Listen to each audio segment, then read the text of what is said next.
कहानी की शुरुआत में आलिया स्पार्कर, जो एक रिटायर्ड स्कूल टीचर है, अपने खलियान में अकेले रहती है और उसने अपना खेत एडम को किराए पर दे रखा है। एडम अपनी शान जिंदगी में उन खेतों में मधुमक्खियों का पालन करता है। एडम अपने समय में बहुत ही खतरनाक और गुप्त बी कीपर नामक मिलिट्री ग्रुप में था और अभी अपने रिटायरमेंट की जिंदगी जी रहा है।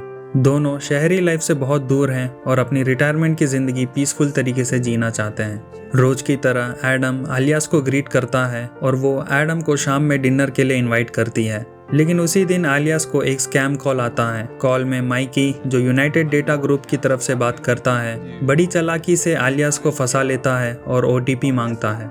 आलियास उनके झांसे में आ जाती है और उनको अपना ओटीपी बता देती है। ओटीपी शेयर करते ही आलियास के सारे बैंक अकाउंट से पैसे लूट लेते हैं। आलियास के पास खुद की सेविंग्स भी रहती है और चिल्ड्रन चैरिटी फंड्स को भी मैनेज करती है। माइकी, जो कि एक स्कैमर है, इस फिशिंग कॉल में बड़ा हाथ मारता है और करीबन $2 मिलियन तक लूट लेता है।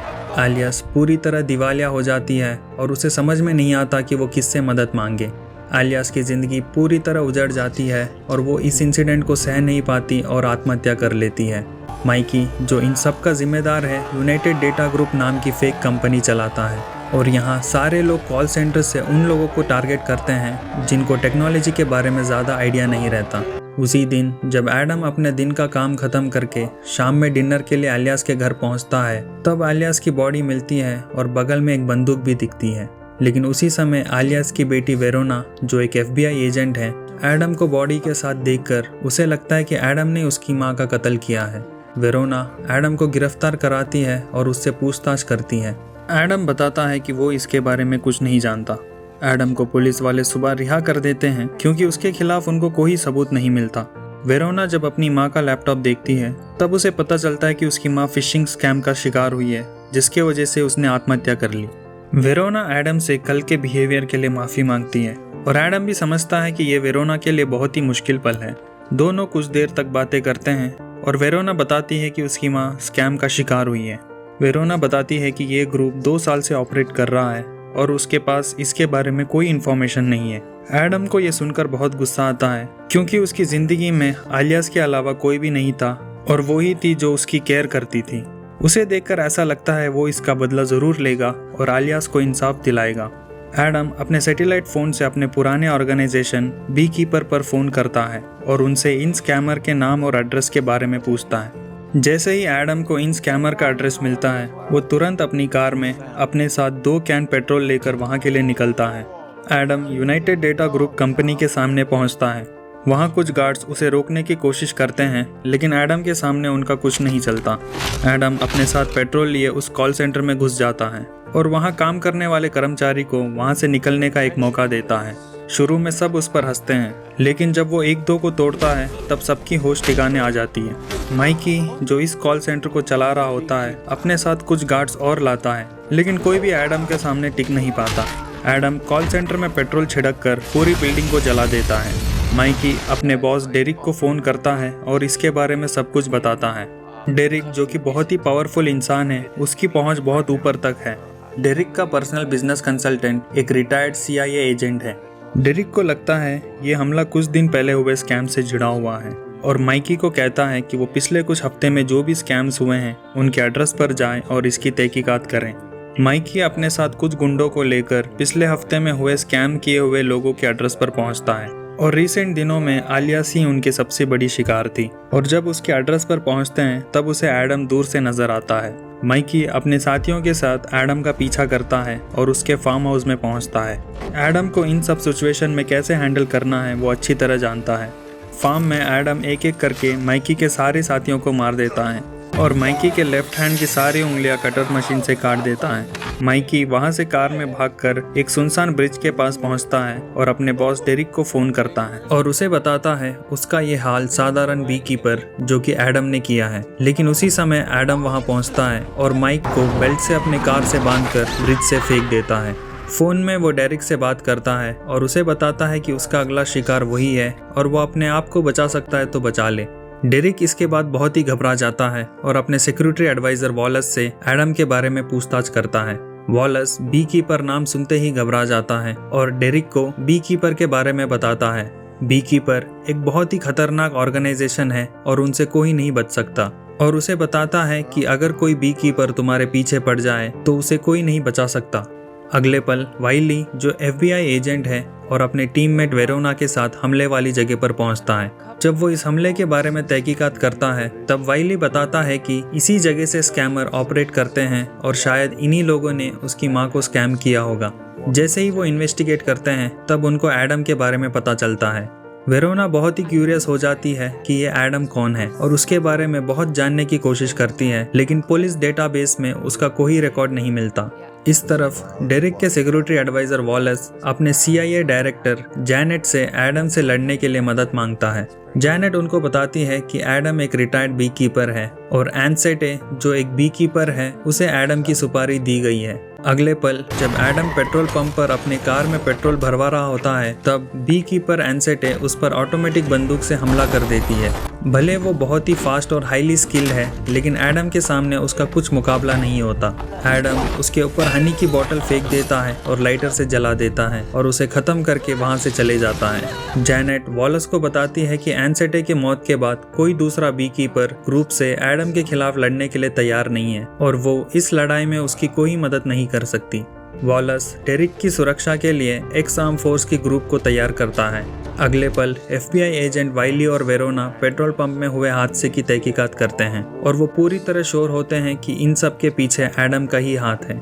वेरोना अंदर ही अंदर समझती है कि एडम उसकी मां के कातिलों को एक एक करके मार रहा है, लेकिन वो एडम के खिलाफ है क्योंकि एडम कानून को अपने हाथ में ले रहा है। वाइली और वेरोना जब केस को इन्वेस्टिगेट करते हैं तब उन्हें पता चलता है कि एडम का अगला शिकार डेरिक है और वो उसे मारने के लिए बॉस्टन जा रहा है।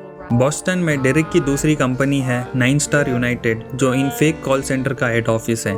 9 स्टार कंपनी में भी वही सब कुछ हो रहा होता है जो यूनाइटेड डेटा ग्रुप में हो रहा था। वहाँ का मैनेजर रिको अपने टीम से लोगों को स्कैम करने के लिए फ़ोन करवाता है और उनसे पैसे लूटता है, और उसी कंपनी को प्रोटेक्ट करने के लिए वॉलेस की टीम वहाँ पहुँचती है और वहाँ एडम की तलाश में FBI एजेंट्स भी आते हैं और वहाँ पर पूछताछ करते हैं। एडम जब वहाँ पहुँचता है FBI के एजेंट उसकी गश्त लगाकर बैठे रहते हैं, लेकिन एडम उनसे सीधे मुंह भिड़ जाता है। ऐसा लगता है मानो उसका ये रोज का काम है। वहाँ एक ज़बरदस्त फाइटिंग सीन देखने को मिलता है। एडम कुछ ही पल में सारे FBI के एजेंट्स को ढेर कर देता है। एडम ऊपर ऑफिस में पहुंचता है और वहां वॉलिस के लोग उसका इंतजार में रहते हैं, लेकिन एडम पूरी तैयारी के साथ आया हुआ रहता है। वो उनको भी कुछ ही पल में ख़त्म कर देता है।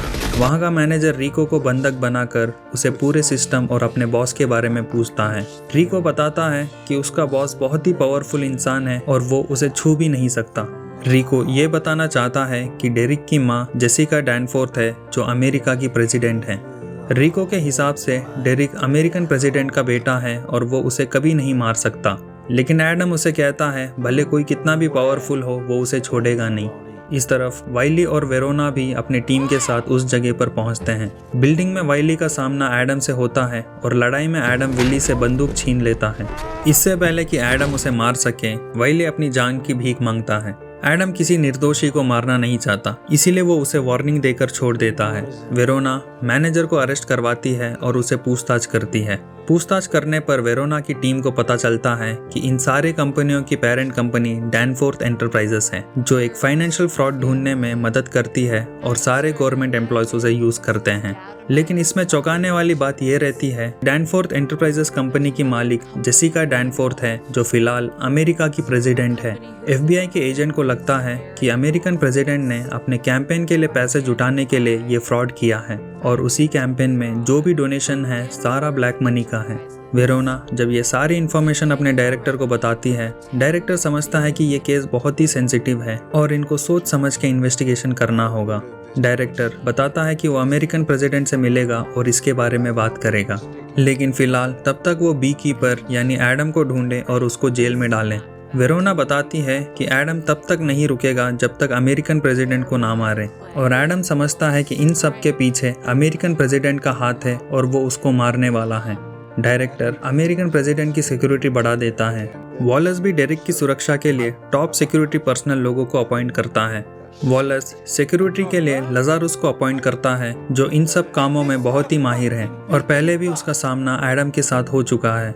वेरोना और वाइली भी अमेरिकन प्रेसिडेंट की सुरक्षा में जुड़ जाते हैं। इस तरफ एडम भी समुंदर के तरफ से पैलेस में घुसने का प्लान बनाता है। पैलेस की सिक्योरिटी बहुत टाइट कर दी जाती है और वहाँ हर एक गाड़ी की डबल चेकिंग होती है और कोई परिंदा भी वहाँ पर नहीं मार सकता। लेकिन एडम भी कोई कच्चा खिलाड़ी नहीं है, वो इन सब चीज़ों के बारे में अच्छी तरह जानता है। एडम टनल के अंदर से घुसकर ट्रक के नीचे छुप जाता है और जैसे ही उस ट्रक की तलाशी करने एक ऑफिसर नीचे पहुंचता है, वो उसे बेहोश करके उसकी जगह ले लेता है। एडम सिक्योरिटी सर्विस के कॉस्ट्यूम पहनकर पैलेस के पेरीमीटर में घुस जाता है। पैलेस में पार्टी चल रही होती है और कुछ पल बाद एडम फिर से अपना ड्रेस बदलकर सिविलियन ड्रेस में पार्टी में शामिल हो जाता है। लजारुस और वेरोना भीड़ में एडम को पहचान लेते हैं और उसे बंदी बना लेते हैं। लेकिन एडम बंदी होने से पहले बहुत जगह पर बॉम्ब प्लांट कर देता है और इससे पहले कि वो उस पर हाथ उठाएं, अपने घड़ी में बटन दबाकर उन सारे बॉम्ब को ब्लास्ट कराता है। जैसे ही उनका ध्यान भटकता है, एडम तुरंत उनसे गन छीनकर वहां सबको शूट कर देता है। ये इंसिडेंट और भी इंटेंस हो जाता है क्योंकि पैलेस के अंदर डेरिक अपनी मम्मी जेसिका, जो कि अमेरिकन प्रेसिडेंट है, उससे कन्फ्रंट करता है कि उसने बिना बताए उस गवर्नमेंट सॉफ्टवेयर को यूज किया और कई लोगों को स्कैम करके इस कैंपेन के लिए पैसे जुटाए। डेरिक बताता है कि वो इलेक्शन उसी के वजह से जीत पाए क्योंकि उसी ने उसकी पार्टी को फंड किया था। जेसिका को ये सुनकर बड़ा सदमा लगता है क्योंकि उसे लगता था जो भी पैसा उनके कैंपेन में आया था सारा लीगल था। डेरिक जब जेसिका से मदद मांगता है तब जेसिका बताती है कि वो सारी दुनिया को इसका सच बताएगी और सरेंडर कर देगी, लेकिन उसकी मदद कभी नहीं करेगी।